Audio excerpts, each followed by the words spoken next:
Ideas, pocas sensaciones más universales que la de estar maldecido, ¿verdad? La sensación casi paranoica de que alguien no nos quiere bien y alguien nos ha encandilado con sus malas artes. Esto puede parecer una cosa cotidiana, desvaída, propia de la sociedad actual, donde vemos curanderos, videntes, brujos, nigromantes, en las secciones de anuncios por palabras, pero como casi todo, en la antigüedad, esto era algo mucho más serio. Por ejemplo, hace unos 5000 años, las antiguas tablillas cuneiformes, esas tablillas ilegibles para el profano y que guardan tantos secretos, hablaban del Ig-Hul, el ojo maligno.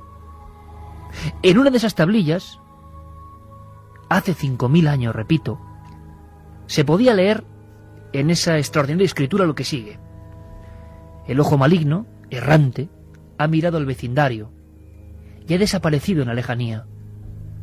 Ha mirado a los alrededores y ha desaparecido en la lejanía. Ha mirado a esta parcela de tierra y ha desaparecido en la lejanía. Ha mirado al viajero y le ha hecho doblar el cuello como si fuera madera cortada. Los primeros sacerdotes hablaban de la extraña irradiación de las miradas.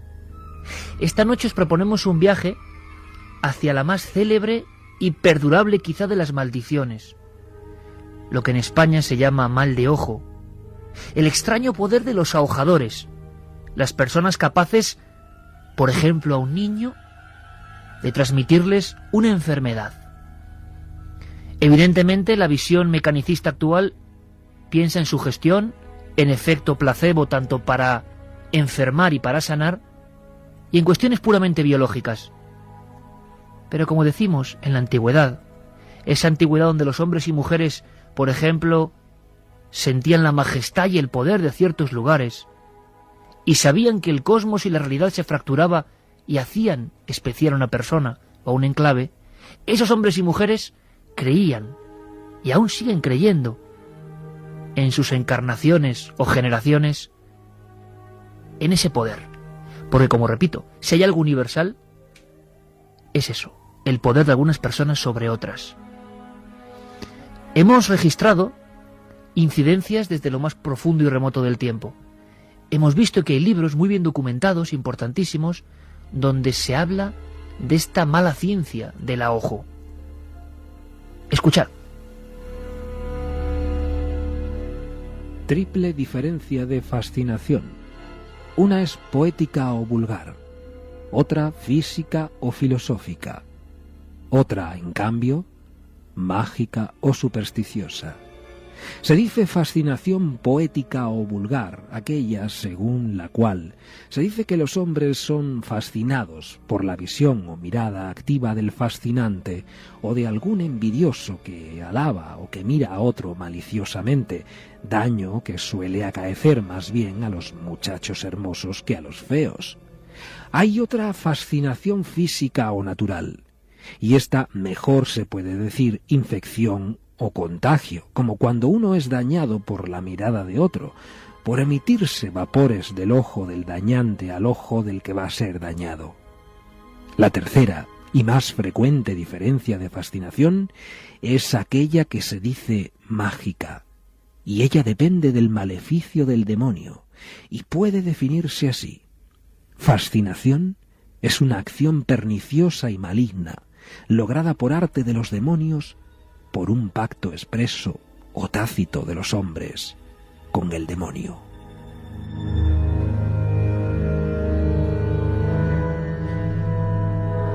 Esto lo escribía Alonso de los Ruices y Fontecha en su tratado 10 privilegios de mujeres preñadas, Alcalá de Henares, año del Señor 1606. Tenemos invitados de excepción con nosotros en el estudio, el escritor y físico, licenciado en Ciencias Físicas, Francisco Javier Arries. Él hizo un libro que podemos considerar una rara avis, ya una extrañeza, El extraño poder de los ahojadores. Javier, como siempre, bienvenido, buenas noches. Muchas gracias. El mal de ojo se ha mantenido vivo a lo largo de la historia. Ahora, mientras tú y yo hablamos, hay gente preparando este tipo de maleficios. Hay gente que sigue teniendo ese extraño poder en la mirada. Hay gente, sí, en nuestras ciudades, en nuestros campos, más de los que nos creemos. Comentábamos antes que si hiciéramos una encuesta, probablemente este sería un tema en el que la gente, más acostumbrada a callarse determinadas experiencias por el temor a que se burlen de ellos, muy probablemente muchos salten de forma instintiva diciendo: yo conozco un caso o he vivido directamente el caso de un ahogamiento. Es una creencia que está muy radicada en nuestro colectivo, en nuestro ideario colectivo, y por supuesto es muy antigua. ¿Podríamos hacer un retrato robot en nuestro país, por ejemplo, para ceñirnos a lo más cercano, de cómo era o cómo es el ahojador? Pues hay diferentes tipos. Por ejemplo, hay uno, y además han ido desapareciendo a lo largo, o cambiando a lo largo de la historia. Por ejemplo, se temía mucho a los mendigos, porque cuando no recibían su limosna, pues algunos de ellos conocían ciertas artes mágicas con las cuales, pues digamos que advertían a sus posibles donantes de que si no volvían a hacer eso le podía pasar lo que le había pasado al vecino.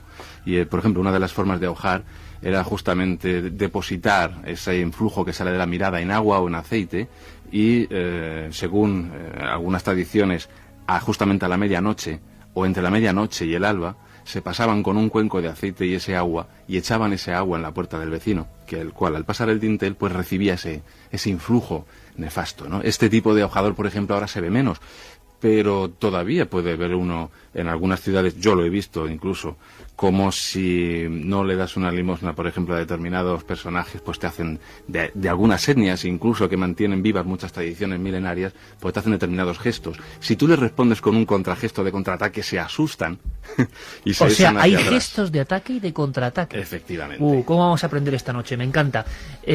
Javier decía lo de la encuesta. Bueno, pues dicho y hecho. Carmen, buenas noches. Buenas madrugadas, Iker. Una encuesta que estoy seguro que va a saltar los registros por los aires, porque todo el mundo, tanto a favor como en contra, es muy vehemente con el asunto de las maldiciones. Unos por mantener evidentemente la tónica habitual de hoy en día. ¿Cómo va a ser esto posible? Otros porque les ha pasado, les ha ocurrido, o creen en ello, tienen fe absoluta en el mal de ojo. Así que hemos lanzado una pregunta. Hemos lanzado una pregunta que ya está subida a ikerjimenez.com, a esa página web, y la pregunta es bien sencilla: ¿crees en el mal de ojo, sí o no? Vamos a ver si ha empezado ya gente a votar, porque por el momento está muy así la cosa. 55,2% dice que sí, 44,8% dice que no. Y muchísima participación, me refiero a los mensajes evidentemente, muchísimos mensajes ya en apenas unos minutos, así que vamos a ver si se cumplen esos dos parámetros, la igualdad y luego la cantidad de personas que quieren dar su voto. Además, vías de contacto ya abiertas para contar vuestros casos, vuestras opiniones. A través del SMS 27640, palabra clave milenio, espacio y vuestros casos, vuestras preguntas, vuestras opiniones, también a través del correo electrónico milenio3 con número @cadenaser.com, y para opinar en directo al segundo en la página web www.cadenaser.com. Juan Jesús Vallejo, buenas noches, compañero. Buenas noches, Iker. Santiago Camacho, buenas noches. Buenas noches, Iker. Vamos a aprender mucho porque además tenemos a otro invitado de excepción, que tengo aquí su trabajo, uno de sus trabajos. Fijaos que el libro es un libro editado por la Junta de Castilla y León, 4 tratados médicos renacentistas sobre el mal de ojo. Quiere decirse que no solo el pueblo estaba interesado en todo esto, sino que los médicos dedicaron mucho tiempo y mucho estudio para saber qué demonios ocurría con este poder de la fascinación, que también se decía esa palabra, ¿verdad? Fascinación. Bueno, pues es un buen amigo, Jacobo Sanz Hermida, catedrático, literatura, Universidad de Salamanca, ni más ni menos. Jacobo, desde Radio Salamanca, desde la cadena SER en Salamanca, buenas noches. Hola, buenas noches, Iker. Encantado de que estés con nosotros. Lo mismo. Oye, los médicos en el Renacimiento, a lo largo de siglos, se interesaron por un fenómeno que debía ir más allá de la pura leyenda, ¿no? Exactamente. Como has dicho en el título del libro que publiqué hace unos años, hay toda una serie de médicos que arrancan de épocas muy, muy tempranas. Estamos hablando del primer tratado, es de un médico que curiosamente acompañó a Cristóbal Colón en el segundo viaje, que es Diego Álvarez Chanca, que en 1499 publica el primer tratado sobre el mal de ojo en lengua latina, ¿no? Y a partir de ese momento se extiende en el tiempo hasta bien entrado al siglo XVI e incluso hasta el siglo XVII, ¿no? Libros tratados médicos escritos en exclusiva sobre el mal de ojo, sobre la fascinatio. Jacobo, importante, Francisco Javier Arrés nos ha hecho una especie de retrato robot de un ahojador que todavía se mantiene. ¿Cómo era en la España del Renacimiento? Y esto me parece antropología pura maravillosa. ¿Cómo eran los ahojadores? ¿Estaban más o menos identificados? ¿Eran un nexo con lo que llamaríamos hechicería? ¿Cómo eran los que encantaban con la mirada? Porque eso sería el principal argumento, ¿no? ¿Cómo eran? Habría que distinguir muchas cosas. Por una parte nos encontraríamos con lo que serían realmente más que ahojadores, ahojadoras, ¿no? La capacidad de inficionar a una persona a través de la mirada casi siempre radicaba más en mujeres de edad avanzada, ¿no? Que luego se explica desde el punto de vista médico como un elemento de alguna manera que tiene que ver con la menopausia, ¿no? Curiosamente, ¿no? Entonces hablaríamos de mujeres de edad avanzada, casi siempre de clases marginales, y que utilizarían incluso el alojamiento como un sistema de venganza, ¿no? Incluso la propia palabra envidia, invidere, significa mirar mal, ¿no? Y a partir de ahí se dice que el alojamiento era una especie de venganza ante la envidia. De ahí, por ejemplo, cuando habíais leído el texto de Ruiz de Fontecha, se hablaba de los muchachos hermosos precisamente por la envidia a esa hermosura, ¿no? Entonces se les ahojaba. O sea, Jacobo, tenemos ahí, y te agradezco además que lo expliques, porque cuando uno dice catedrático, Universidad de Salamanca, tratados que son de una densidad de datos impresionantes, trabajos de verdad únicos, tiene miedo quizá de que al público normal que ahora mismo nos escucha pues pueda ser demasiado durito, y todo lo contrario. Es decir, estamos entendiendo perfectamente y te lo agradezco un montón. O sea que lo primero, ya había una especie de extracción social. O sea, era difícil el ahojador rico, digámoslo así, ¿no? Exactamente.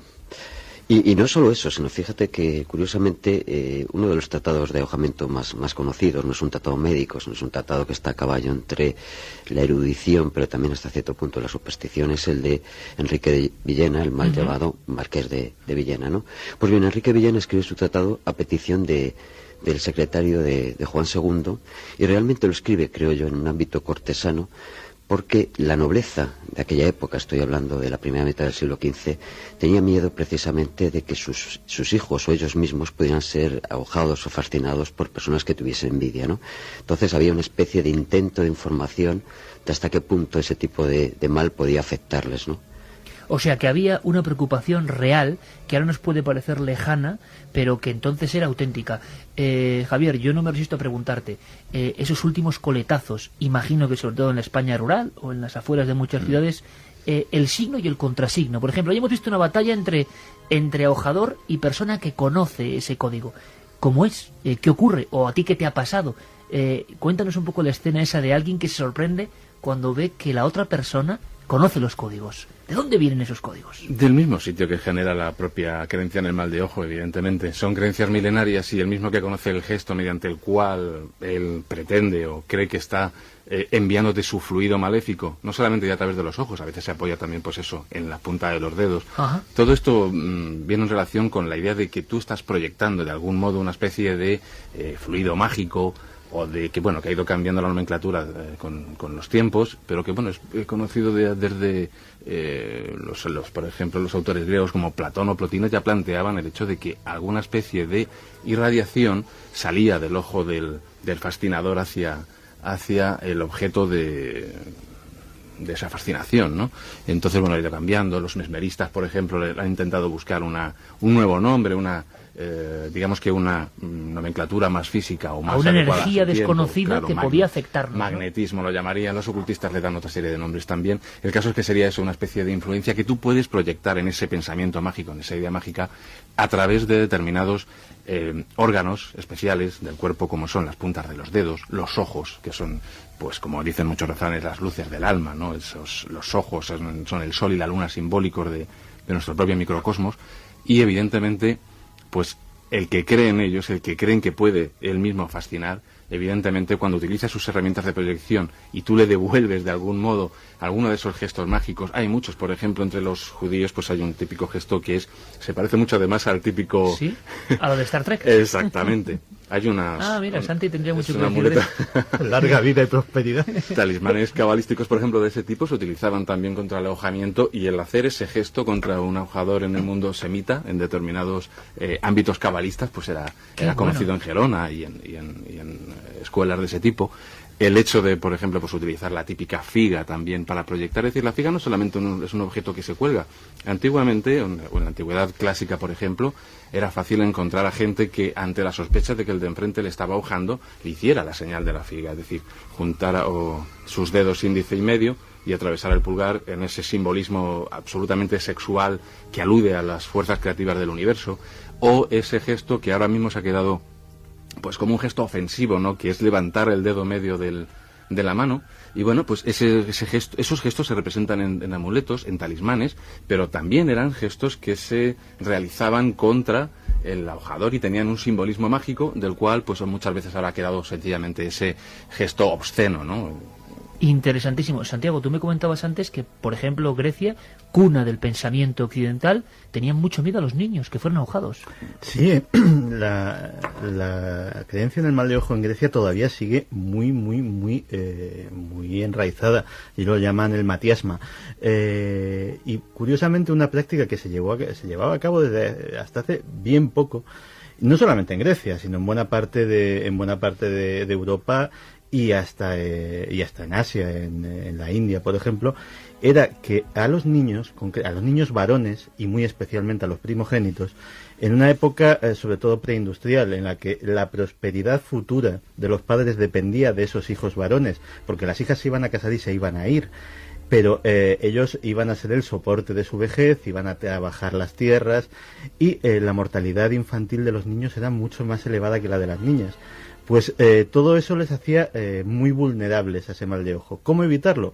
Muy sencillo, vestirlos de niña prácticamente hasta la pubertad, y se les dejaban largas melenas, rizos, faldas, prácticamente apariencia absoluta de niña. Y ya te digo que bien entrado el siglo XX en muchos países europeos, sobre todo de la zona balcánica, de Grecia, etcétera, etcétera, ha habido muchos señores hechos y derechos ahora mismo que su infancia la han vivido como niñas.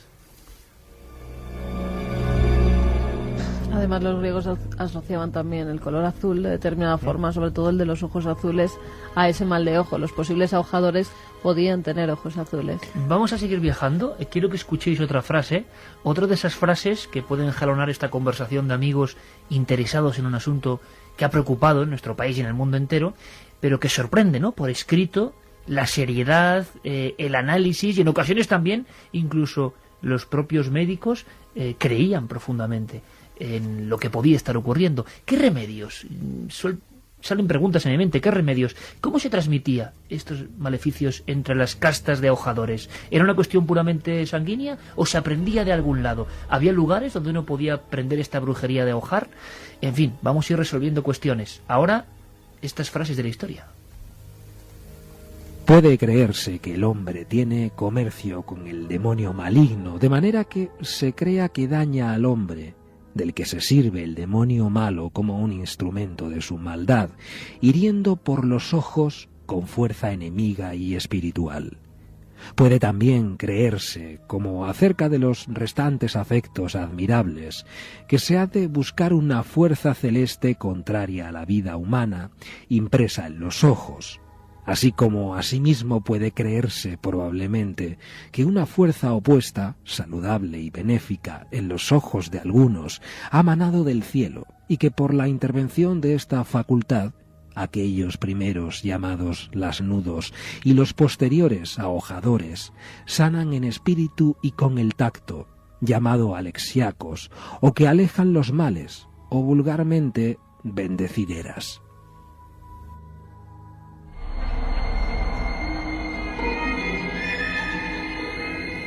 Textos e historias, en este caso Tomás Rodríguez da Veiga,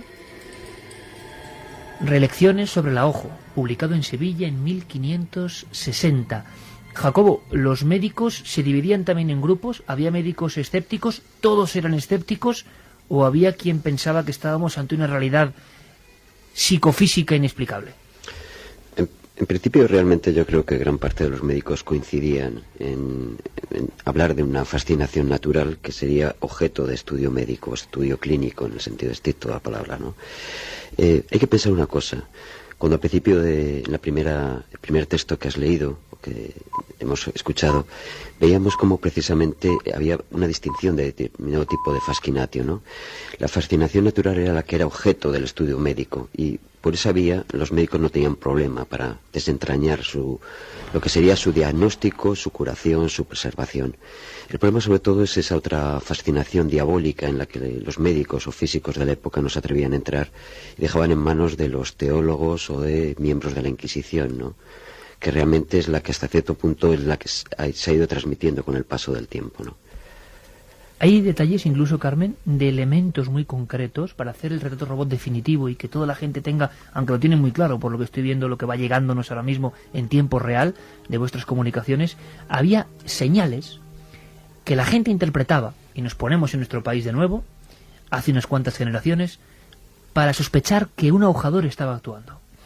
Las características más o menos físicas de los ahojadores eran normalmente personas que tenían algún mal físico y sobre todo algún mal en la mirada, que eran estrábicos, que tenían cataratas, que eran bizcos. O sea, había un mal orgánico en el propio ojo en muchas ocasiones. Sí, porque se creía que lo que es el mal de ojo era una especie de espíritus que salían a través del glóbulo ocular y se metían en la víctima, en la otra persona a la que ahojaban. Además decían que tenían el poder del basilisco, que cuando los miraban actuaba el poder del basilisco en ellos, y por eso los ahojadores podían, a través de la envidia, hacer el mal a otras personas. Las brujas decían, si te fijabas bien, algunas tenían una doble retina en la misma órbita. Eso era, los médicos se fijaban bien en si esa persona podía ser una bruja y así ahojar.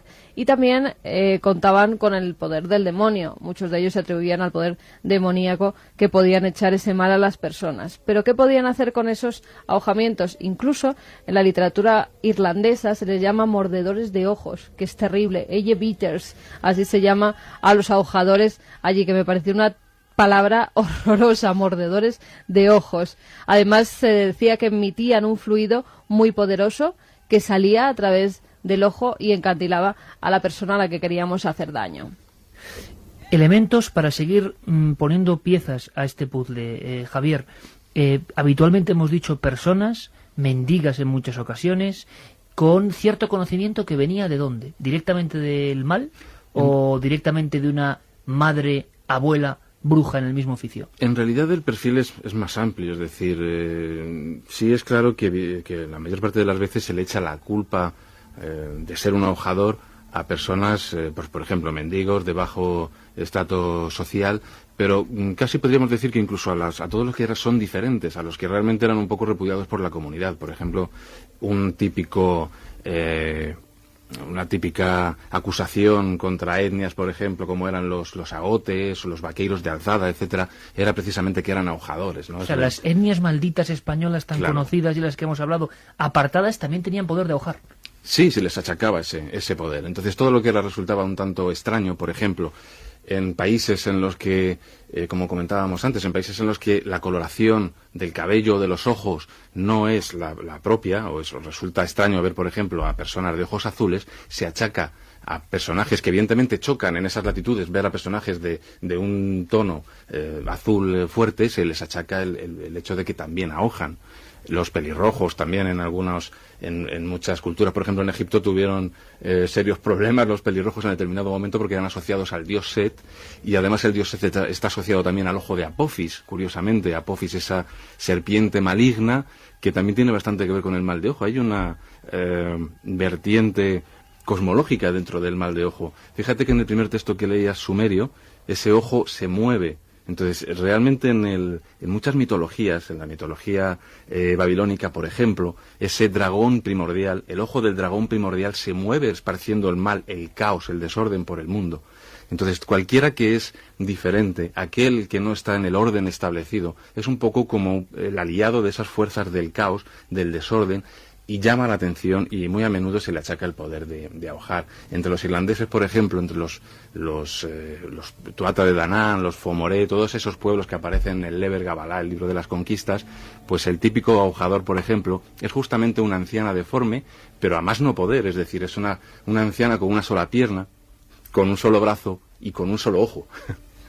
Ostras. Sí, evidentemente es un retrato simbólico, ¿no? Ya sabes que los textos pero muy, irlandeses, desde luego, impactante en su descripción. Pues es más impactante leer, por ejemplo, cómo el dios Lugh, para maldecir a los Fomoré enemigos, adopta lo que se llama la postura o la maldición de la macha, que es justamente ponerse a pata coja, esconder un brazo, hacer como que está encorvado, con pinta de anciana malévola, esconder uno, o sea, cerrar un ojo, y dar una vuelta de esa guisa, me imagino que pegando unos saltos tremendos, alrededor de todo el ejército Fomoré, que eran divinidades, para maldecirlos y acabar con ellos y fulminarlos. O sea, era un poco asimilarse a esas fuerzas del caos. Fíjate que es la asimetría completa. Una persona humana, normal... Lo más alejado de la perfección, ¿no? Claro, efectivamente. Es algo, además, digamos que es como una mitad, ¿vale? Es decir, le falta la otra parte, ¿no? En la mayoría de los gestos, los que comunicábamos antes, que se dedicaban contra los ahogadores, se hacía alusión precisamente a esa fuerza creadora que implica esos dos principios, masculino y femenino. Por eso ese empecinamiento en el acto sexual, tanto en amuletos, talismanes, como en gestos, ¿no? Como la figa. Porque son los dos principios, es decir, la divinidad escindida de algún modo en esas dos polaridades, a punto de coger a ese dragón amorfo del caos que lo destroza todo y hacer orden, crear orden. Todo entonces aquello que recuerda el desorden a las comunidades de turno, generalmente se le achaca el poder de Hojar. Jacobo, en España se ha contado muchas veces que ha habido centros de poder o centros de enseñanza de brujería o de malas artes. Yo no sé si en tus estudios te has encontrado con una mayor incidencia de conocimiento del mal de ojo, de ahojadores o de personas interesadas en esta materia más que en otras zonas. Es verdad, por ejemplo, como se decía, Toledo, Córdoba, lugares donde había casi se podría decir cátedras paralelas en estas magias, ¿no? ¿Cierto o no? Sí, y curiosamente Salamanca, que tiene esa fama también a través de la famosa cueva de Salamanca, que tiene que ver con el mal llamado Marqués de Villena, o la cueva del Marqués de Villena, donde se hablaba de la brujería y cómo allí había una especie de universidad subterránea del mal, ¿no? Pues curiosamente muchos de los tratados médicos sobre el mal de ojo surgen en el ámbito de la Universidad Salmantina, ¿no? No deja de ser una especie de contrafacta, ¿no? El bien y el mal en el mismo ámbito, el ámbito superior y el ámbito inferior. Entonces sí hay esa comunicación, ¿no? Y Salamanca se convierte en un centro importante. Y de hecho, los tratados que en su momento estudié tienen entre sí bastante conexión con el ámbito del estudio salmantino, porque parte de ellos se originan primero en un ámbito puramente cortesano y de ahí se extienden al ámbito universitario, convirtiéndose en textos, y esto tal vez es lo más importante, de discusión universitaria, de discusión filosófica, filológica, o sea, incluso dentro de la teológica. Universidad de Salamanca se discutía sobre estas historias. Jacobo, esto es una realidad que ahora nos puede parecer increíble o que se puede recuperar como un estudio histórico, pero en aquel entonces imagino que la cuestión importante era saber si había gente que podía incluso llegar a matar con la maldición.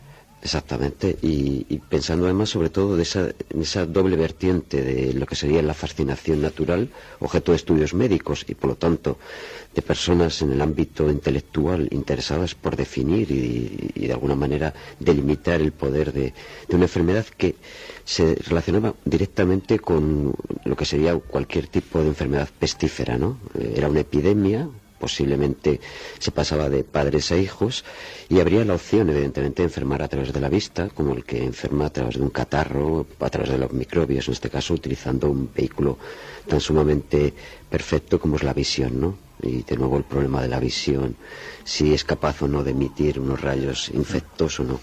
Y por otra parte estaría en lo que sería la fascinación diabólica, objeto también de un ámbito de estudio puramente teológico, pero también popular, que tiene también mucho que ver con el ámbito salmantino, porque de hecho uno de los grandes tratados antisupersticiosos sale de la pluma de un profesor salmantino que es el maestro Pedro Ciruelo, donde se dedica un capítulo muy extenso a reprobar el mal de ojo en el ámbito puramente supersticioso popular. Ahora lanzamos una pregunta, por ejemplo, ¿hasta qué punto puede llegar el poder del ahojador, si es que este existe y no es solo su gestión? ¿Hasta qué punto, Javier, Jacobo, las enfermedades del ahojado tenían algún tipo de síntomas, algún tipo de variantes que los médicos podían identificar y la gente del pueblo como tú estás ahojado? ¿Qué le pasaba a esas personas?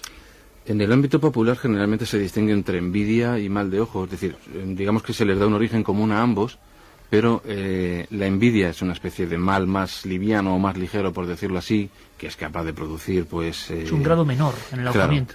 Puede producir pues determinadas molestias físicas, en algún caso, por ejemplo, si son niños, pues graves, pero generalmente la mayor parte de los, digamos, de las sabias o meigas y cualquier tipo de sanador que se dedicaba un poquito, las desahojaderas, que se dedicaban un poco a tratar este tipo de remedios en el ámbito popular, le tenían más respeto, más miedo a lo que llamaban mal de ojo, que ya era una infección mágica seria, es decir, que eso había ido más allá, que realmente había penetrado en el organismo más sutil del afectado o del niño hasta el punto de ponerle en peligro de síntomas, muerte. Por ejemplo.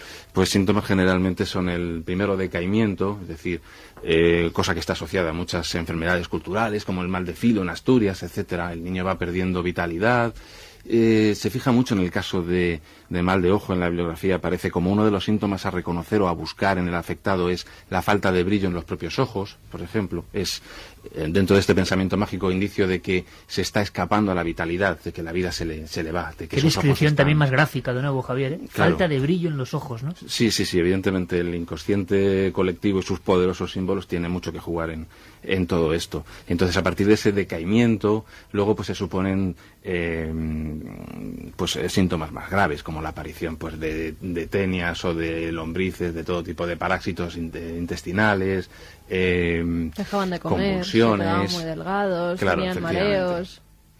Vaya aparición también de otro personaje siniestro de la naturaleza, a más no poder, la tenia, ¿no? Uh-huh. Es decir, la persona estaba siendo devorada por larvas en un aspecto un poco más orgánico, pero representando esa batalla mágica, ¿no? Realmente, claro, los primeros síntomas pues seguramente son comunes a muchísimas enfermedades. Un decaimiento pues tanto moral como físico suele ser pues digamos que el paso previo a manifestaciones de muchas enfermedades con más agravantes de tipo nervioso, pues por ejemplo, en cuanto un niño moría, por ejemplo, rápidamente también se le achacaba el mal de ojo, pero en cuanto veían, por ejemplo, que no comía y podía ser pues perfectamente debido a justamente a eso, a parásitos, por ejemplo, y evidentemente esa malnutrición pues le llevaba, por ejemplo, a tener problemas nerviosos, convulsiones, etcétera, pues evidentemente siempre se le buscaba ahí ese trasunto mágico, ¿no? El hecho de que alguien había mirado mal al niño. Vamos ahora con vuestras preguntas, pero Jacobo, más síntomas que tú has encontrado en esos tratados médicos,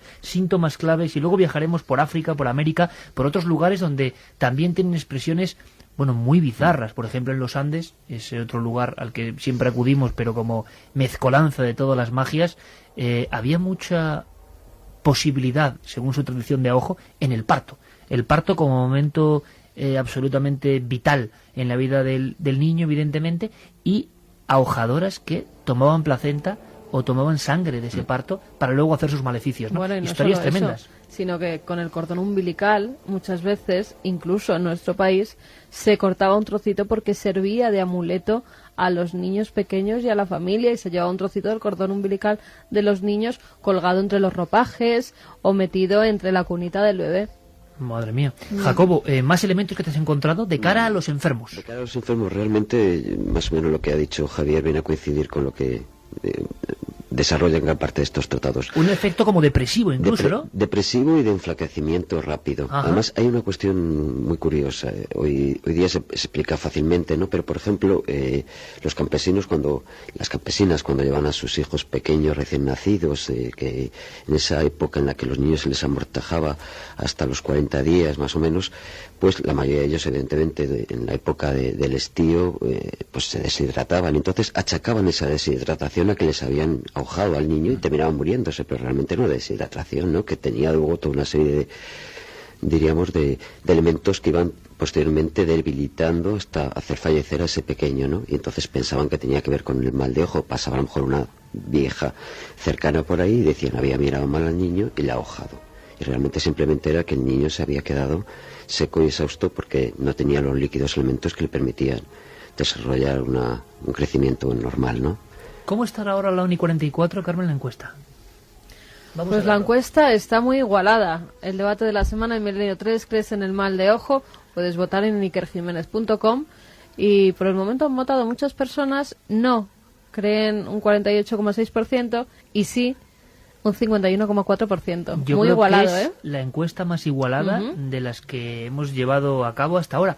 ¿Por qué? Pues evidentemente de momento vemos la misma división social que debía haber en los mismos libros que ha estudiado Jacobo Sancermida y en las tablillas cuneiformes de las que nos informaba Francisco Javier Arries. Sigue habiendo una parte de la sociedad que no puede creerlo, otra que sí. ¿Pero qué decís vosotros? 27640, me interesa muchísimo. Vamos a escuchar con atención a ver cuál es el primer rebrote de ese inconsciente colectivo que es la gente que nos escucha. Porque saldrán cosas interesantes, seguro. Pues fíjate, desde Valencia Almu nos dice: mi madre y mi abuela siempre me dicen que debo llevar algo rojo para evitar que me echen mal de ojo. Gracias por el programa. Iruch nos dice: hola, siempre me han dicho que llevar un colgante del pentáculo o un trozo de cuarzo, cristal, evitaba el mal de ojo, ¿es cierto? Y otra pregunta: ¿cómo sabemos que tenemos mal de ojo? Aunque sea brevemente, compañeros, lo del cuarzo, lo del rojo, ¿es algo habitual? El cuarzo yo no lo he visto en textos antiguos, yo creo que eso más bien es una derivación de la nueva era, diría yo. Es decir, que ya sabéis que el cuarzo que se también aplica influye, ¿no? prácticamente a todo, ¿no? Se le considera como un mineral de muchísimas propiedades y evidentemente, pues seguramente será una nueva fórmula mágica que ha nacido a la sombra de la nueva era. Jacobo, ¿tú lo has encontrado? ¿Cuarzo o prendas rojas? Variado bastante, no sé, Claro, vulgar. vulgar. Yo creo que también muy moderno. Y lo del cuarzo creo que lo mismo, que se le concede una cantidad de propiedades y evidentemente también el ojo. Incorporaciones recientísimas, ¿no? Sí, en cuanto a gemas o piedras semipreciosas, los legionarios romanos llevaban ojo de tigre para protegerse del mal de ojo, que a ellos efectivamente les podía afectar mucho en el curso de las batallas. En Egipto se utilizaba lapislázuli Sí. y se ha hablado... Y coral. Sí. Coral en marina. Italia se utilizaba, incluso el rey Fernando I, si no recuerdo mal, en Italia llevaba siempre un trocito de coral metido entre sus ropajes y cuando se cruzaba con algún ahojador o que él creía que era ahojador lo ponía delante de su cara para que no pudiera dañarle esa vista. Y a día de hoy hay muchas regiones del mundo donde llevar algo de piel de serpiente te inmuniza contra el mal de ojo porque de alguna forma se le asocia con ese animal. Y entonces, pues unas botas incluso, un cinturón, ya con eso se sienten No protegidos. olvidemos el azabache tampoco, Claro. que en el También. norte, evidentemente, no solamente de España, ha sido evidentemente exportado también a Brasil, por ejemplo, donde se fabrican las figuras de azabache, esa resina, que justamente comparte también con esa resina que se da en el norte de Europa, el ámbar, ¿no? Las resinas y la madera en general, también estas son fósiles, evidentemente, pues son uno de los amuletos más potentes contra el mal de ojo. Fíjate en ese dicho de tocar madera, y es que a la madera se le supone un extraordinario poder absorbente, y cuando cruje una madera, por ejemplo, en muchos lugares tiene la costumbre de decir que la casa está siendo cruzada de envidias y que la madera acaba de recoger el golpe. Hay una cosa muy curiosa, es que el tema del cuarzo está tan sumamente arraigado en el mundo este de la New Age, que es un invento nuevo, no tiene nada que ver con la antigüedad, que yo he llegado a escuchar algún caso, la gente que lleva colgantitos de cuarzo, yo tengo alguno, que si estás ahogado, la parte que está pegando tu cuerpo empieza a ponerse, digamos, Sí, un lechosa, poco más ¿verdad? oscura Sí. o lechosa. Esas serían incorporaciones de la leyenda popular actual. Leyenda Prácticamente urbana actual. total y absoluta. Yo lo que Bien. siempre he dicho que desde mi punto de vista el amuleto que en la antigüedad he visto más poderoso, que sí he visto en el mundo asirio, en el mundo egipcio, en todos lados, es el dios Bes, Sí, que es un dios de ascendencia asiria, no es egipcio, que lo vemos en Egipto, es asirio, y que es un ser gordito, Contrahojador, ¿no? feo. Sí, te saca la lengua porque se ríe del mal y le saca la lengua, también saca sus genitales, como riéndose de todo mal, y es curioso que en el templo de la felicidad y la alegría, que es el templo de Dendera en Egipto, es el único sitio de la diosa Hathor, de la música, los creadores,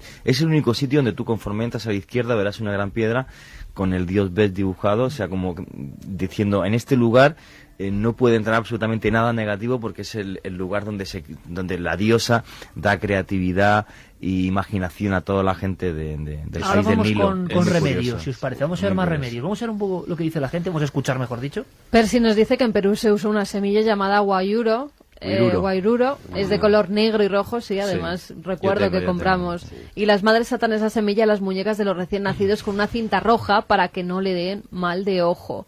Juan de Valdemoro nos dice que él lo ha vivido en un tío suyo, lleva más de 25 años sufriéndolo y lo han mirado todo tipo de médicos y no han sido capaces de sacarle nada. Cuando le ocurre pierde hasta el conocimiento. Las maldiciones son muy reales, lo digo por experiencia. Hay cosas que no se pueden explicar con una simple casualidad. Las maldiciones y la mala suerte te marcan la vida. Nos lo decía J. Garmonal. Hola, milenarios, me resistía a creer en el mal de ojo hasta que pasó lo que me pasó. Se llamará mal de ojo o envidia o lo que quiera, pero hay personas que transmiten a uno bastante mala suerte. Sí creo en el mal de ojo, para ello llevo un ojo dentro de un fondo celeste colgado del cuello. Cuidado cuando te ofrezcan romero, nos dice Juanmi desde Málaga. Lo decía. Vaya, es que hay tantas cosas que si uno no sabe tiene que hasta asustarse, ¿no? Hay tantos códigos a favor y en contra de la posible fascinación que lo hacen un mundo apasionante. En el pueblo de mi familia hay una oración para quitar el mal de ojo. Se enseña el Viernes Santo de mujer a mujer y usa aceite y agua. En mi familia es costumbre poner un lazo rojo prendido en la ropa interior de los bebés para protegerlos del mal de ojo. Buenas madrugadas, yo creo que es una especie de rama de la hipocondria. La gente que no cree en cosas así, entre los que me incluyo, dudo mucho que sientan temor ante esos peligros, nos decía Marcos desde León. Sara dice que personalmente que no cree en el mal de ojo, sino en la propia sugestión, pero sí que es cierto que en muchas familias se siguen regalando manitas de azabache a los bebés, al menos en la mía es costumbre. Lo dejamos ahí de momento. Los bebés, Jacobo, imagino que como elemento primordial aparecen muchos textos, tanto el miedo de las madres como las precauciones y remedios contra hechiceras para los niños, en concreto el ojo, que nos puede parecer algo propio pues de alguien que envidia las riquezas de otra persona. No, iban al más puro infante, ¿no? Exactamente, por lo que decíamos de la envidia, de lo hermoso, y a la vez también lo que se ha comentado a lo largo de la noche, la importancia de los varones que van a heredar y que por lo tanto se convierten en el mayorazgo, por ejemplo en el ámbito de la corte, y que deben ser protegidos y son objeto también de envidia de otros cortesanos o de personas evidentemente ajenas al ámbito cortesano. Hay una cuestión antes que se hablaba de determinado tipo de procedimientos o utilización de talismanes o cosas parecidas. Hay una cosa muy básica que se decía, que realmente la capacidad del ojador es una capacidad que tiene una distancia concreta, de manera que una de las cosas importantes es aquella persona que será calificada como ojadora, había que distanciarse lo máximo posible de ella, porque la capacidad de infeccionar a través de la visión tiene un trayecto muy concreto, ¿no? Entonces los espíritus malignos no pueden pasar más allá de ese trayecto. Os propongo otra página, otro libro, otra investigación en la antigüedad, en pleno Renacimiento, que hablaba de esos niños, hablaba de posibles remedios. Como los niños ahojados suelen tener dolor de estómago y vomitar la leche, por eso úntese los niños con este ungüento. Toma de aceite de rosas muy bueno, de aceite de nardo y de demástica, de cada uno 2 onzas, de jugo de menta y de ajenjo, y de citoneos y manzanas dulces o reales, de cada uno 2 onzas, de coral rojo, de espolio y de palo de aloe, de cada uno 1,5 dracmas con un poco de misca, y aplíqueselo al estómago caliente 3 o 4 veces por día.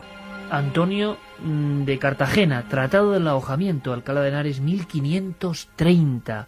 A lo largo del tiempo van surgiendo elementos en muchos textos y en la voz popular, y podemos hacer también una especie de recuerdo de muchas cosas para salvar a esos niños, para salvarse del mal de ojo. Bueno, en nuestro país escapularios. Se solían poner escapularios a los niños pequeños, incluso a mí de pequeña yo recuerdo que mi abuela me ponía un escapulario porque decían que había otras señoras, ancianas también, que tenían a lo mejor nietos más feos y que entonces se creía que si envidiaban al nieto porque era más guapo o más sano de la vecina, pues que entonces te podían ahojar. Y yo recuerdo que llevábamos los escapularios prendidos de la ropa interior de los bebés. Eso era en la Ávila profunda, ¿no? Bueno, sí, en la Ávila profunda y bien profunda y con todo el orgullo del mundo, sí que es verdad. Pero también había pues muchos más remedios. He nombrado antes el coral. También la cinta roja, sí que es verdad que los serbios, por ejemplo, se la ponían en el dedo, en el corazón, en el del medio justo. Es más, la siguen llevando, ¿eh? Muchos serbios siguen llevando esa cinta contra el mal de ojo. La mano cornuda, como hemos dicho antes, un cuerno. que era sobre todo para preservar a las embarazadas y a los niños pequeños. En los países musulmanes, las manos de Fátima, Sí, estas que están tan de moda hoy en día y que muchas tiendas esotéricas se venden. Y también veíamos en Túnez, por ejemplo, como en las casas, en todas las casas, para protegerlas del mal de ojo, del mal de los espíritus, La mano abierta. había una mano abierta justo a la entrada. En Calabria, por ejemplo, se pintaban cuernos retorcidos en las fachadas de los edificios. Eran todas unas fórmulas para protegerse de ese presunto mal que te podían echar, por envidia sobre todo, o por querer tener lo que no tenían. Hechiceras famosas, Jacobo, Javier, o ahojadores famosos, algunos llegaron a ser realmente procesados, yo no sé si condenados por sus malas artes. ¿Se pudo demostrar? ¿Se les pudo culpar? Sí las hay. En la historia de la demonología hay muchas brujas que han sido acusadas de fascinar de un modo u otro, tanto a jueces, incluso a los jueces, como a sus propios vecinos. Por O al ejemplo, ganado, claro, o las cosechas. Por ejemplo, la señora Bishop fue acusada en los famosos juicios de Salem de que, con su mirada era capaz de provocar esos delirios y las enfermedades convulsivas que afectaban a la comunidad de niños de Salem. Y son muchos los casos, tanto ya no solo en Salem, sino en España y en toda Europa, en los que uno de los típicos cosas que se le achacan a la bruja es justamente el crimen de ahojar o de fascinar a sus vecinos. Que es un crimen que no tiene prueba realmente. Bueno, claro, y como tantos otros que se le achacaban a las brujas, evidentemente. Claro. Pero fíjate el temor que había Iker, que incluso, por ejemplo, del Ancre y otros demonólogos, o en el Malleus Maleficarum, se decía que había que tener cuidado con el poder fascinador de la bruja, porque si tú eras juez podías verte afectado por él, y en algunos juicios incluso se les hacía entrar de espaldas para que su vista no cruzara con la de jueces, testigos, etcétera, y no pudiera fascinarlos. Hay una cosa que no hemos hablado de la fascinación. A veces no solamente es daño físico, sino también el poder de alucinar, que también está incluso contemplado efectivamente tener visiones. en los tratados médicos. Es decir, sí, la posibilidad de afectar al imaginarium del otro, ese concepto extraño también de la medicina renacentista, y afectarle para que él en su mente tuviera imágenes que creyera estar viendo delante. Hay muchos mitos también en los que el mago o el brujo lo que tiene es ese poder de fascinación. La palabra glamour incluso, que tanto usamos ahora, en realidad significa hechizo y fascinación, y puede ser un tanto una fascinación dañina, física, como el hecho de dejarte obnubilado, tanto por ejemplo por motivos amorosos como para dejarte sencillamente parado ante alguna circunstancia. Es increíble la cantidad de personas, y en la segunda hora vamos a continuar un poco con toda esta investigación, y tenemos uno de los casos de verdad más impresionantes, yo creo, de los últimos años en España, con documentos y datos. Luego van a venir nuestros compañeros Javier Pérez Campos y Pablo Villarrubia con una historia increíble, que os invito a escuchar, y como digo, llena de pruebas. Pero es curioso porque todavía viene gente, yo recuerdo algún caso de personas en la calle normales, sí, que se creen ahogados y que su vida va a la deriva por la acción, hoy hablo del siglo XXI, por la acción de terceros. Yo no me puedo creer, Santi, tú que te has creído en Extremadura, tierra mágica, que tú de pequeño no vivieras estas cosas. O sea, existían. Vamos, que sí existían. Y de hecho existían en un ambiente rural de los años 70, o sea, tampoco hace... Ahí voy, hace nada, o sea, hace una generación eso ocurría. Efectivamente, el mal de ojo y las envidias eran algo absolutamente presente. Presente pero para todo, es decir, hemos hablado de personas, pero efectivamente se mencionaba el ganado. Era costumbre, por ejemplo, no solamente los cencerros, que ya el hecho de que fueran de metal brillante algo nos quiere decir, sino incluso cuando no procedía un cencerro, una plaquita a modo de espejo que hiciese rebotar. Los espejos son una poderosa herramienta para hacer rebotar ese mal de ojo, precisamente. Las cerraduras en las puertas de las casas. Cierto, qué elemento más español, que uno a veces no identifica. La buena suerte, ¿no? También la barrera para el mal de ojo. Efectivamente, o sea, yo he visto muchas casas clavadas en una puerta de estas doble de pueblo, clavada una herradura. Es decir, era un elemento que, ya te digo, hace una generación en la España rural era muy, muy, muy presente. ¿Y qué estará ocurriendo ahora? Bueno, vamos a seguir nuestra investigación, vamos a hacerlo con invitados de excepción, con el catedrático de la Universidad de Salamanca, Jacobo Sanz Hermida, con el físico y escritor Francisco Javier Arries, y con vuestra atención. Estamos en unos minutos aquí de nuevo. Yo me marcho hasta Egipto, hasta el antiguo Egipto. hace unos 4.500 años. Un texto. Dice: apunte el dedo los malos deseos. La palabra de mal augurio. Malo es el ojo. Ojo enemigo. Ojo de mujer. De hombre. Ojo de un rival. De cualquiera. Ojo, tú te has clavado en la puerta y has hecho temblar el umbral. Has penetrado en la casa. Destruid ese ojo. Expulsad ese ojo. Partidlo. Atravesadlo. Romped ese ojo como un cuenco de alfarero. Todos juntos ahí fuera en esa tertulia paralela que siempre se monta cuando están aquí las noticias, hablábamos del inconsciente colectivo, hablábamos de la enorme potencia y fuerza desde los textos más antiguos de todo lo que tiene que ver con la maldición. Qué expresivo, qué gráfico es. Pero vamos a los datos de nuevo. Brujas procesadas en España por ahojadoras. Carmen, algunos datos de última hora, no de última hora, pero sí recopilados sobre estas ahojadoras que eran fascinadoras y debían tener cierto poder, o algo debió ocurrir, para salirse del entorno de lo popular o de los dimes y diretes y acabar ante un tribunal de la Inquisición. Sí, además en una localidad muy concreta, en Villanueva del Arzobispo, en Jaén, hubo muchas personas que estuvieron imputadas por la Inquisición, 2 de ellas por ahojadoras. Luisa García, que decían de ella los escritos que era una mujer de más de 50 años que ejercía el oficio de ensalmadora o curadora de ojo. Además, decía que cuando ensalma dice 2 avemarías a San Blas, poniéndole la mano encima de la nacida o llaga, y 2 paternoster, y estalla con aceite de manzanilla, y al mal de ojo dice por la cabeza: María Magdalena, quítale este mal esta cabeza, y por los ojos dice: Santa Lucía, quítale de este mal de ojos, y por los brazos del señor Santiago, y por el cuerpo la señora Santa Elena. Cada santo decía para que saliera ese mal de ojo por un sitio. Ella fue una de las imputadas, pero había otra, Juana Ruiz. Juana Ruiz, estamos hablando del año 1591, el vicario García Casarrubios promueve un proceso contra esta mujer, que decían que tenía más de 40 años, y de oficio costurera, a la que varios vecinos habían denunciado por ahojadora, además de nigromante, hechicera, alcahueta. Bueno, decía que podía atar los ojos, la boca y el corazón para que se enamorara un determinado hombre de una determinada mujer. Para ello la mujer tenía que darle uñas tanto de los pies como de las manos, y ella hacía sus rituales y así le ataba los ojos para que solo se pudiera fijar en esa mujer. Bueno, pues esta mujer fue procesada, condenada a 2 años de destierro y tuvo que pagar 400 maravedís por las costas del juicio. Historia en legajos. Jacobo, tú te habrás encontrado, imagino, incluso recetarios de este tipo, yo no sé si elementos concretos que te han sorprendido, o farmacopea popular extraña utilizada por estas ahojadoras y que los médicos, imagino, que registraban o daban buena cuenta de ellas, ¿no? Sí.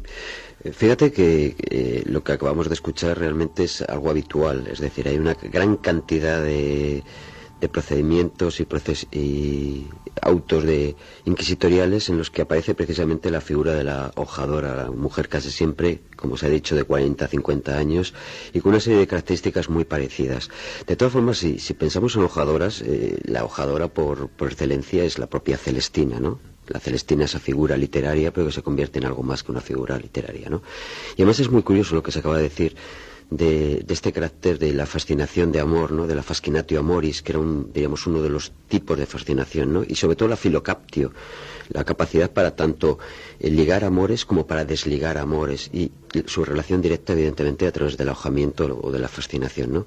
Que además llega a tal grado, diríamos, de curiosidad, que incluso se puede hacer una lectura, en un contrafacto, una lectura espiritual, mística, y llegar a casos extremos como, por ejemplo, Sor Juana Inés de la Cruz, que dedica un soneto maravilloso hablando de cómo los ojos de Dios la han fascinado y ella ha quedado enamorada y hechizada por Dios, ¿no? Hasta qué punto esa conciencia popular llega hasta el lado místico, ¿no? Vamos a hacer una cosa, si os parece. Salgamos un poco de nuestro país, que evidentemente es lo que más nos puede interesar por lo cercano, pero hemos hablado con un compañero y buen amigo, un explorador de los de pura raza, nuestro compañero Novoa, que además ha hecho una película sobre Sipán impresionante, y se ha viajado, digámoslo así, países y países de África, América, Asia, y ha ido recuperando. Hubo un libro suyo no muy conocido, pero impresionante, José Manuel Novoa Iboga, sobre las maldiciones y los ahogamientos en África. Él ha visto muchas cosas, y con un talante muy escéptico, pero son cosas que no se pueden olvidar. Es curioso porque yo creo que en Europa, si vemos un ahogamiento más refinado, dentro de lo que cabe, el concepto mucho más tribal, profundo, sangriento incluso, que se da en África y en América del Sur sobre todo, es un principio, parece que idéntico, pero llevado con más rabia o con más saña hacia el enemigo en ocasiones. Nos lo cuenta José Manuel Nova. Bueno, ahí esto sucede prácticamente a diario, donde la gente pues hace lo que decíamos antes, esos trabajitos, va al brujo, al hechicero, para que pueda provocar pues una desgracia o una enfermedad en una tercera persona. Están también los envenenamientos, que es muy conocido y muy usado en África, que es lo que llaman hacer medicina. Bueno, esto es algo que es muy habitual. Un término interesante, hacer medicina, que desde luego no tiene nada que ver con la medicina a la que estamos habituados, pero hay más cosas, casos concretos, zonas concretas. Yo he presenciado, por ejemplo, en el sur de Benín, el antiguo Dahomey, pues en las prácticas del Bodum, pues la parte negra, por decirlo de alguna manera, que son los rituales de Kenisí, de Kulitó, donde se hechiza, donde se provoca el mal, o bien para una persona o bien para un poblado. Ellos mismos tienen después también sus medios para poder librarse de estos conjuros. Tienen curanderos especializados en cada uno de los conjuros, de los hechizos que han provocado esas desgracias, y gracias a eso puede seguir viviendo. Hay una dinámica social que realmente está en torno a todo este mundo de la brujería y de los sanadores al mismo tiempo. Es más, muchas veces alguien tiene una enfermedad, como puede ser el paludismo, y ellos saben perfectamente que el paludismo lo transmite un mosquito, que es el anófeles, y que con quinina se cura. Ellos van al hospital, le dan quinina y se cura, pero sin embargo siguen enfermos porque alguien, esa tercera persona que manipuló al espíritu, le provocó que ese mosquito le picase. Por lo tanto, incluso en Kinshasa se están haciendo ya hace tiempo experiencias en los hospitales donde, aparte de tratar, en el caso del paludismo con quinina, después pasan por el curandero, por el sanador, que les quita ese hechizo de aquella persona que les mandó el mosquito, ¿no? Y curioso el porcentaje. Curioso el porcentaje porque es el que hemos tenido más igualitario, ¿verdad? ¿Crees en el mal de ojo? Sí, 52,9%, no 47,1%. Por muy poquito gana el sí. En fin, aquí estamos hablando ya de otra historia terrible, tremenda. Se habla, por ejemplo, lo decíamos en la zona boliviana y peruana, de perder la sombra, o una de las historias más alucinantes, yo creo que en España todavía no bien conocida, que es el susto.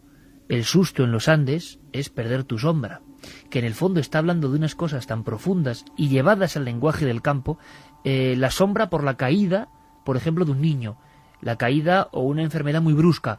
Se supone que ese ánima o parte del ánima que tenemos se ha desligado de nosotros, o alguien la ha encantado, alguien la atrae. Muchos de los ritos de muerte de todas las culturas, hace poco Juan G. Vallejo descubría una cosa, no descubría evidentemente porque grandes arqueólogos como Vermeer y demás ya lo habían puesto en textos, pero una historia surgía aquí en este programa de los cadáveres clavados de Deza, clavados de arriba a abajo en partes dolorosas realmente. ¿Os acordáis de aquella vampira de Venecia hace apenas un año con el ladrillo metido en la boca para maldecir después de la muerte de alguna forma, para que el muerto no se vaya?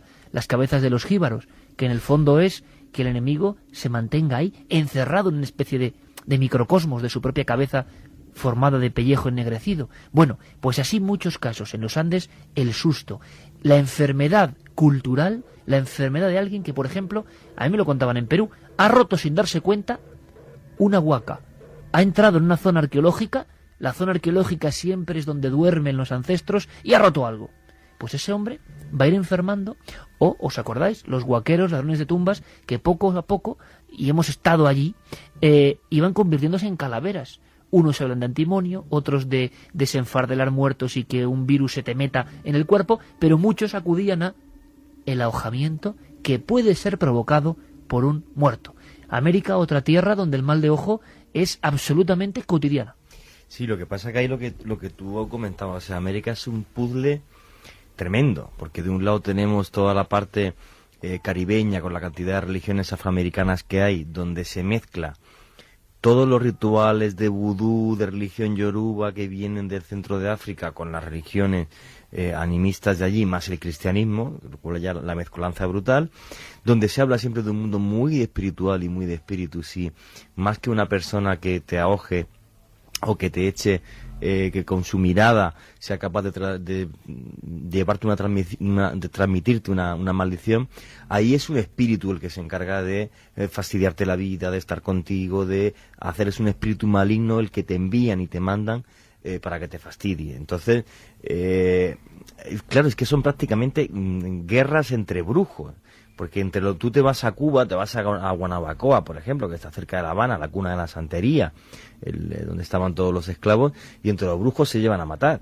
Y entonces tú estás en Guanabacoa y estás una tarde, y entonces pues fulano dice que el brujo mengano le ha echado una maldición, y a la vez que esto, yo he estado en casa de algún santero allí, llamando por teléfono desde Europa, no os lo perdáis, llamando por teléfono desde Europa para que le echara maldiciones a gente aquí en España, desde Guanabacoa. Eso lo he vivido yo. Encargar la maldición a un tercero, es decir... Con fuego, además. Recordaré siempre aquella llamada telefónica, porque él dijo, no te preocupes, que si fulano te fastidia, yo para él lo que tengo es fuego.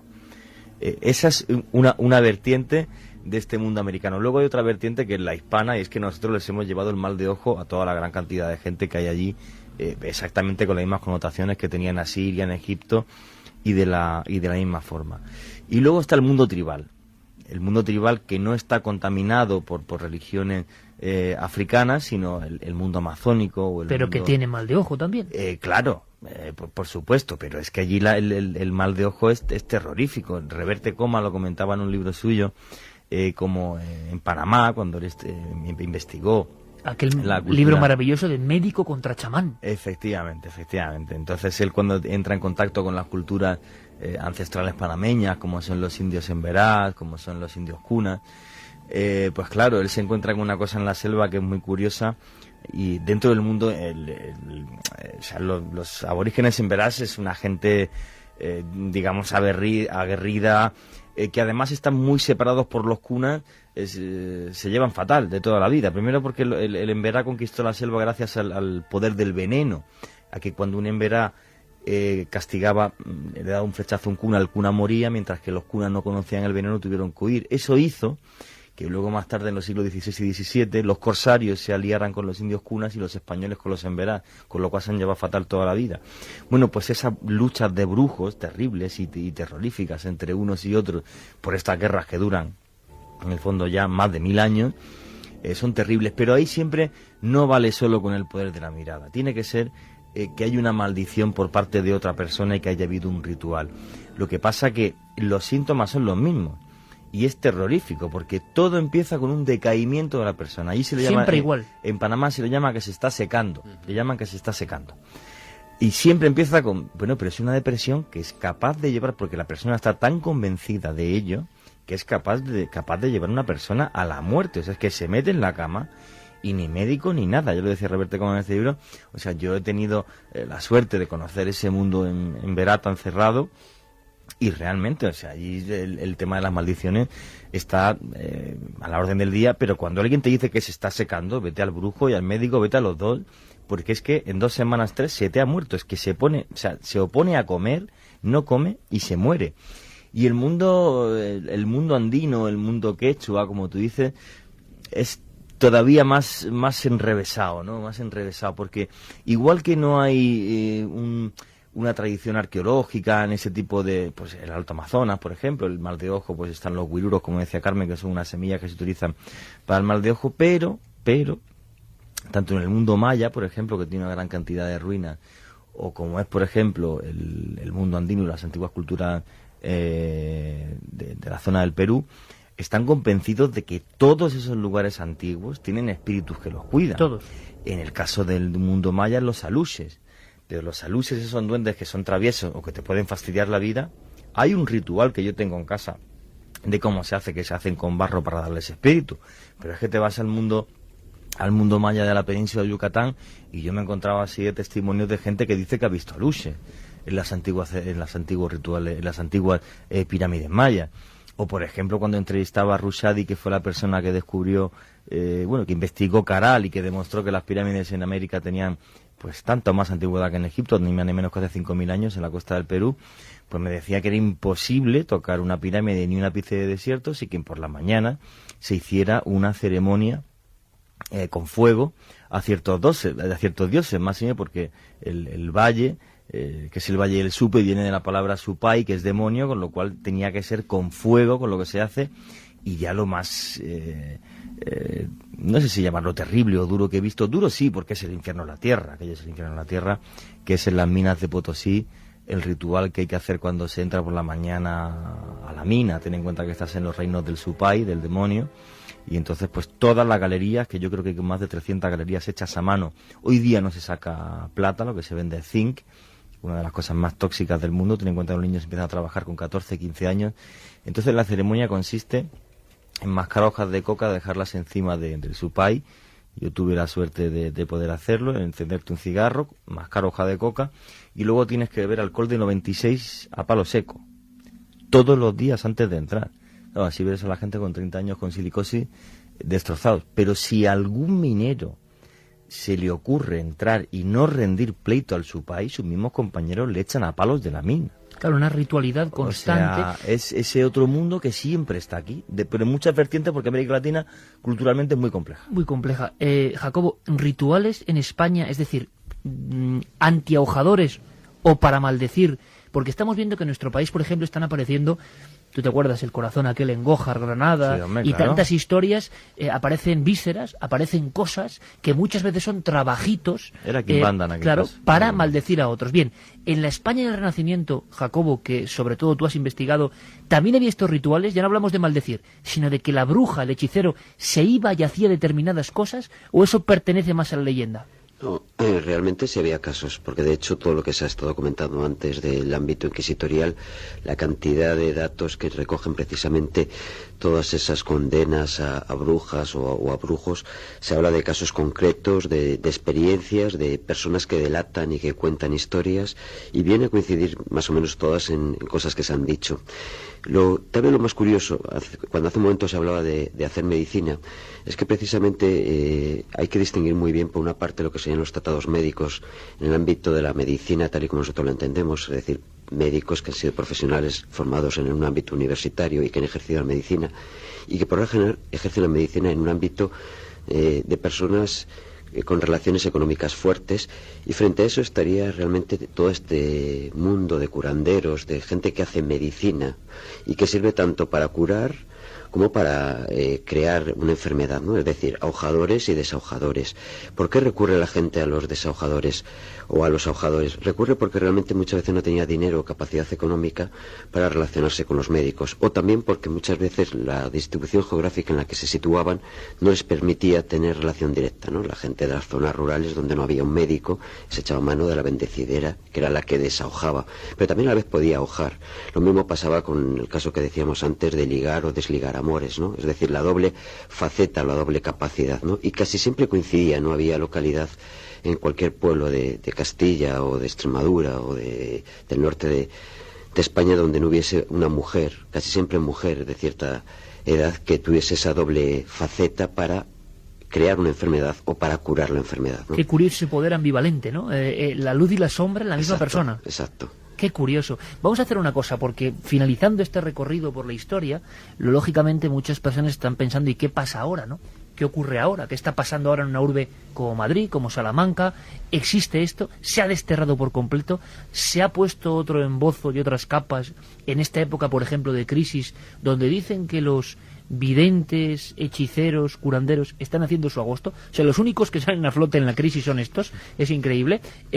Pero para hacer ese pequeño salto, y ahora vamos con el caso que os hemos prometido, ¿qué dice la gente? Pues mira, nos dice, por ejemplo, Conrado, que esto del mal de ojo sigue tan presente hoy en día que en Santa Pola aún se les pone a los niños un lacito rojo, creyendo que así se le librará de contraer el mal. Por aquí en Andalucía, sobre todo en las zonas rurales, hay todo un mundo creado sobre la cruz de Caravaca y el mal de ojo. Soy pelirroja natural y desde pequeña he visto cómo la gente se pellizcaba cada vez que me veían, porque decían pelito pelirrojo, mala suerte. Sin embargo, soy una persona con suerte y cargada de energía buena. Y que así sea. María José nos dice, bueno, yo tengo 2 amigas pelirrojas y siempre han tenido buena suerte, no han dado nunca mala suerte. En Lepe, Huelva, se le pone a los bebés la ropa interior al revés contra el mal de ojo, nos decía María José. Chema, desde la isla de Tenerife, nos dice, oyéndolos hablar del mal de ojo me habéis hecho recordar una impactante experiencia que tuve de pequeño. Cuando tenía 12 o 14 años aproximadamente, mi hermano, el más pequeño, que tendría 1, estuvo toda una noche llorando. Mi progenitora me dijo que tenía mal ojos y que lo llevara a casa de la señora que vivía en el edificio de enfrente, que ella lo curaría. Recuerdo que iba aterrado, pensando en qué me encontraría. Cuando entré en la casa antigua y austera y después de explicar el motivo de mi visita, la señora me invitó a entrar en un salón escaso de muebles y en penumbra con la luz de varias velas. En el centro había solamente 2 sillas enfrentadas y separadas unos 2 metros la una de la otra. Esta señora empezó a murmurar sus rezos y al cabo de pocos minutos mi hermano se quedó dormido tan profundamente que parecía muerto de lo relajado que estaba. José Luis, desde Badajoz, si podríamos hablar de a qué se refieren cuando dicen que los niños están cogidos de la luna. Es una especie de maleficio muy famoso por Extremadura. La Santi dice que no lo había escuchado. ¿Habéis escuchado algo parecido?